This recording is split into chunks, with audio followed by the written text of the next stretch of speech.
আসসালামু আলাইকুম বন্ধুরা, সবাইকে সিস্টার্স কিচেনে স্বাগতম। আবারও একটি নতুন ভিডিও নিয়ে আপনাদের মাঝে চলে এসেছি। আজকের রেসিপি হলো ঢেঁড়স ভর্তা। তো দেখতে থাকুন। এই ঢেঁড়স ভর্তাটা অনেক বেশি সুস্বাদু আর খেতেও অনেক বেশি মজাদার। এই ঢেঁড়স ভর্তা দিয়ে এক প্লেট ভাত অনায়াসে খাওয়া যায়। এই ঢেঁড়স ভর্তা একবার খেলে বারবার খেতে ইচ্ছে করবে। প্রথমে এখানে আমি ঢেঁড়সগুলো সুন্দর করে কেটে ধুয়ে নিয়েছি। তারপর চুলায় একটা পাত্র বসিয়ে দিলাম। তারপর সামান্য লবণ দিয়ে দিলাম, পরিমাণ মতো পানি দিয়ে দিব আর ঢেঁড়সগুলো দিয়ে দিব। ঢেঁড়সগুলো সুন্দরভাবে সিদ্ধ করে নিতে হবে।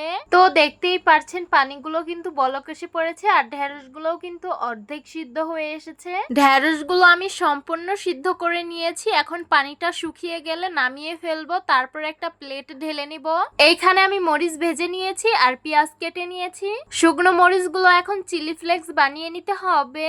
আমরা কিন্তু আপনাদের খুবই সিম্পল ভাবে রেসিপি দেওয়ার চেষ্টা করি, যাতে এটা আপনারাও বাসায় ট্রাই করতে পারেন। বাই দ্য ওয়ে, আমাদের মাটির চুলার রান্না আপনাদের কাছে কেমন লাগে অবশ্যই কমেন্ট করে জানাবেন। সামান্য লবণ দিয়ে শুকনো মরিচগুলো চিলি ফ্লেক্স বানিয়ে নিয়েছি। এখন পেঁয়াজ কুচি দিয়ে সুন্দরভাবে মিশিয়ে নিতে হবে।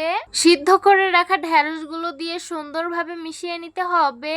সবার শেষে এখন দিয়ে দিব সরিষার তেল। তারপর সুন্দরভাবে মিশিয়ে নিতে হবে। এই তো সার্ভ করে নিলাম ঢেঁড়স ভর্তা। এই ঢেঁড়স ভর্তাটা কিন্তু গরম ভাতের সাথে খেতে একদমই জমে যাবে।